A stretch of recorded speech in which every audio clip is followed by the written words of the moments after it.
Officially launch the Uganda National Household Survey Report 2023.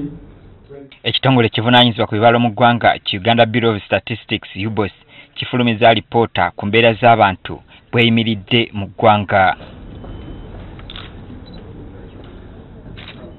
Kizuuliddwa ng'omuwendo gw'abaava abankuseere bwe gukendedde okuva ku bantu 2.3 mu mwaka gwa 2020 okudda ku bantu 16 n'akatundutundu kamu ku buli 100.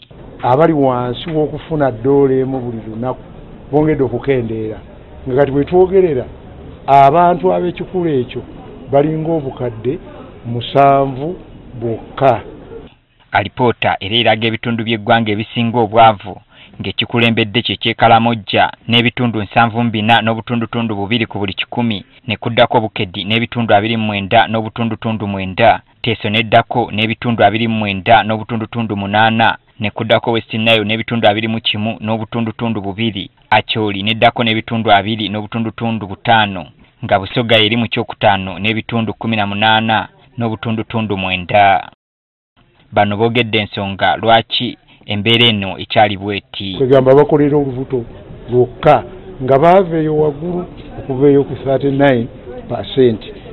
Alipoota era eraze ebyobulamu bwe biyimiridde mu bannayuganda ng'abantu bwe baabuuzibwa ekibalobera okugenda mu malwaliro ne bawa ensonga ez'enjawulo ng'abantu ebitundu 46 n'obutundutundu 9 obulwadde bwabwe obwabaluma bwali tebutiisa ne batagenda mu ddwaliro, ate abalala 15 ku 10 n'obutundutundu 7 balwala ne bejjanjabira ewaka.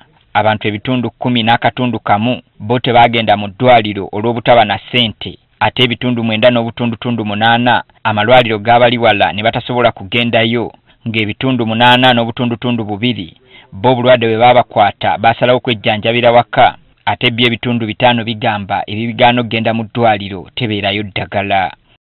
Alipoota era eraze ebyenjigiriza bwe biyimiridde mu bitundu by'eggwanga eby'enjawulo ng'omuwendo gw'abaana abamalako siniya gukendedde okuva ku baana ebitundu 27 n'obutundutundu 3 ku buli 100 mu mwaka gwa 2019-2020 okudda ku baana ebitundu 23 n'obutundutundu 2 mu mwaka gwa 2023-2024. Ne tulabira ddala mu bitundu eby'ebyalo abaana balinga batasoma secondary school. Awo gavumenti tulina omulimu munene nnyo okunoonyereza lwaki abaana badropinga bangi ku primary ate bagenda mu secondary ne bongera ddala okukendeera. Kale abo basigalawo balagawa. Kakati awo nawo waliwo omulimu munene nnyo gwe tulina okukola. Mu nkola y'emirimu alipoota eraze ng'abantu abakolera mu buweereza bwe beeyongedde nga be basinga obungi naddala mu bibuga wadde nga mu byalo obulimi bukyeriisa nkuuli. Kati omugatte Uganda yonna ebitundu 47 n'obutundutundu 3 bali mu mirimu gy'obuweereza, ate ebitundu 4 n'akatundu kamu bo bali mu bulimi, ng'ebitundu 12 n'obutundutundu 6 bo bakola mu makolero. Bano bannyonnyodde lwaki kino nakyo kiri bwe kiti.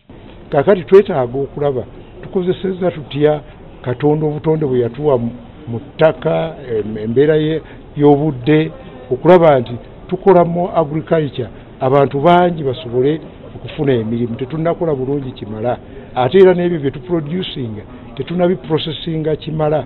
Amakolero mu nsi endala wonna ge gasinga okuwa abantu emirimu, naye wano twesanze nga amakolero gakontributinga ebitundu 13.5% byokka. Okusinziira kwa alipoota kiwa essuubi olw'Abannayuganda okweyongera okwenyigira mu lutalo lw'okugoba obwavu.